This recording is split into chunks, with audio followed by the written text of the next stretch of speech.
At this time, I'm just going to share my screen so you have a visual of what we're talking about. You're going to notice that there are flags, and I apologize, it might be a little tough to see. But this is now today on Cowes' First Nation, and this is what we call today our community gravesite. We also wanted to show you a little more of a visual from a drone perspective. Of the 751 hits, the machine has a 10 to 15% error percentage. So we will only go by the hits that we have of 751, but we do know there's at least 600. You're going to notice that they are in proper order. These that lay here are 1 meter by 1 meter apart in some cases. We cannot affirm that they are all children.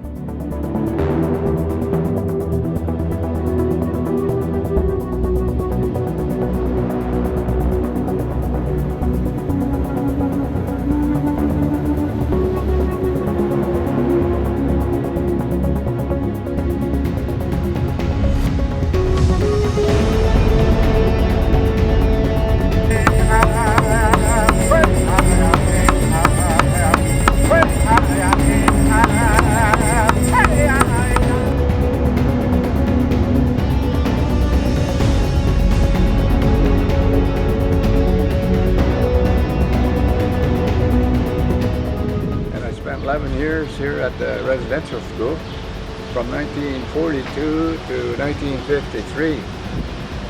So, and just to what do you call like a brief history on residential schools, like all these, there was 139 of these schools like this across Canada, you know, but there were just kids here, and that's kind of hitting below the line when you start to, you know, like killing kids or something like that just because of their nationality or just because of their language and our culture. They took that away from us, and the belief. See, my family, we don't believe in the church, you know, because like we're native people, so we have our own way. Just like you know, say you went to Africa. They have their own way of believing. Like it's not the way. It's not Christianity or anything. They got their own way. Not my time. My 11 years, there was no unmarked graves, but there was always talk about it. You know, and kind of like behind there was a farm. They had farm buildings here. They said it's kind of like behind that. We still are demanding that this be, you know, searched with radar. Yeah, all the grounds here. Yeah, and all the schools across Canada, I think that's what they're demanding, like all the schools across Canada, 139 schools, yeah, they want them all with this radar and search for any bodies. Because we wanted justice for all the kids that went here. Because some of the kids that went here and it was such a traumatic thing on their life that they can't talk about it. I know some people that they can't even go in there because of the stuff that they went through, you know.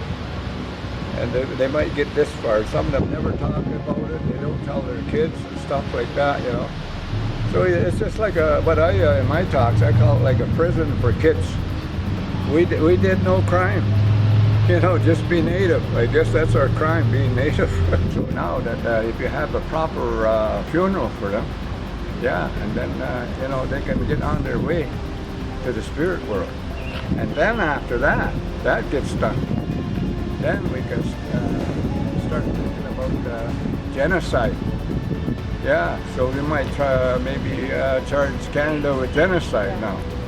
You know, I mean, somebody's, for all the atrocities, the stuff they've done to these kids, somebody's got to pay.